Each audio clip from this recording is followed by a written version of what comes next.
Jillian, how does it feel to be part ng 15th anniversary ng Live Strong and be one of the endorser of this event? Siyempre, sobrang happy po lalo po kasi isang po siyang malaking blessing and nakakatuwa po yung Pretty Secret na family, yung Lifestyle na family po kasi ang babait po nilang lahat, madali po kausap and nagaganda po talaga ng products, ginagamit ko po talaga siya sa delivery. Congratulations because sa success ng iyong serye ngayon, binigyan ka ng yung mga achievements. Yung sabi nila ikaw yung start of the new gen. Anong masasabi mo about that? Binigyan ka ng ganong Siyempre, hindi ko po in-expect po yun, pero masaya po ako sa lahat po ng blessings. Pero kumbaga po may ganun man po title o wala, i-enjoy ko lang po yung ginagawa ko. Pero thankful po ako. Mas malaki ng pressure pag binigyan ka na ng ganong title. Wala ko po kasi hindi ko po hinahayaan na parang mapunta po siya sa ulo ko kumbaga. So, parang hindi rin po ako ma-distract sa ginagawa ko. At hindi rin po, kumbaga hindi po magbago yung hard work ko. Hindi ko po siya hinahayaan na parang mag-sink in masyado. So, ayun, in-enjoy ko lang po yung ginagawa ko. Meron po title or wala. Congratulations ka pala. Lagi kita kinocongratulate for the success of abot kami na pangarap. Meron ng fans, ang dami nag-aabang doon sa love team yung dalawa ni Kenchan. Pati siya reaction nun doon. There's a chemistry naman kasi talaga yun. Alam niyo po, nung una, nabigla po kami na ang dami po natutuwa po sa amin, ang dami pong kinikilig. Nung una po, parang sabi na, talaga. Pero sa totoo lang po ngayon, kapag may ginagawa po kami eksena, kinikilig po kami habang ginagawa namin yung eksena. Like, minsan na po sasabihan po kami kasi pareho po kami, hindi namin makontrol yung tawa po namin pag nagtitake. Ayun, so napagsabihan po kami sa kanila, alam niyo, hindi na kayo pwedeng ipagtabi kasi masyado lang po kami masaya pag magkasama. Tawa lang kayo ng tawa minsan.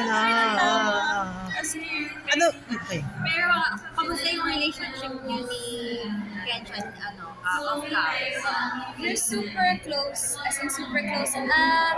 Yesterday, yun, nag-breakfast kami sa taping, tapos nag-dinner din. So, lagi ko po siyang kausap, lagi ko siyang tinatulungan ng advice, lagi kami nagtutulungan sa eksena, even outside the eksena po, parang sa personal and sa hello po, sa personal and even po sa on-screen, nagtutulungan po. Nabanggit mo na, do you think he's a boyfriend material? Alam mo, ganun po talaga pwede siya. Naman, ha? Well, of course, kasi Kenchan, super bait po siya, sobrang sipag, and matalino po siya. Hindi lang siya artista, businessman din siya, and super faithful din po siya alam niyo po, sobrang touch ako sa kanya kasi nag-mass po kami sa taping kasi first year anniversary po namin. So, Yes. nag-prayer po kami. Nag-touch ako sa kanya kasi ngayon ko lang po nalaman na sobrang pala yung faith na kay God. So, mas natuwa po ako sa kanya. Julian, di ba naging kuya mo siya?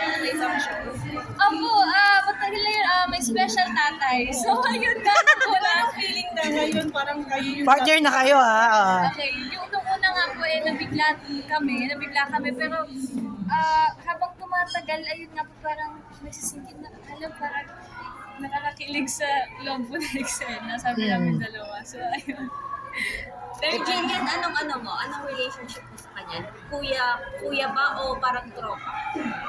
Or baka pwede ma-develop ba? Pwede ma-develop ba? Basta ay ganun talaga. Siyempre, gusto mo naman ng fans mo. Siyempre, no? Hintay nila Basta, especially recently, naging mas close po kami. Mas nakakapag-usap po kami. Unlike dati, ngayon talaga, mas close talaga po. Paano kung manligaw siya? Walang jowa yun. Alam, bakit mo ganyan? May chance? May chance ba? Bibigyan mo ba ng chance? Kasi po yan, hindi na niya talaga. Ganun. O naliligaw na ba? Well, kasi hindi pa po ako nagpapaligo talaga kahit ganito. Basta masaya po ako na bakit mo kayo Nakikinig ako. Basta masaya po ako kasi kumbaga nagkaroon po ako ng isa pang totoong tao. Yun. Okay. We heard na balak gawin ni Senator Bong Revilla, makatrabaho ka, no? Yes. May mga balibali tayo isusumukan sa tatay ko. Tama ba kayo maka-eliminate? Yes. Anong feeling to be part, magiging katrabaho mo, Senator Bong? Well, of course, sobrang saya ko po kasi naalala niya po ako after all these years, nakatrabaho ko po siya nung 5 years old po ako. Tapos, ngayon po, siya po talaga ang tumawag sa akin. Siya po nagsabi, let's do a movie together.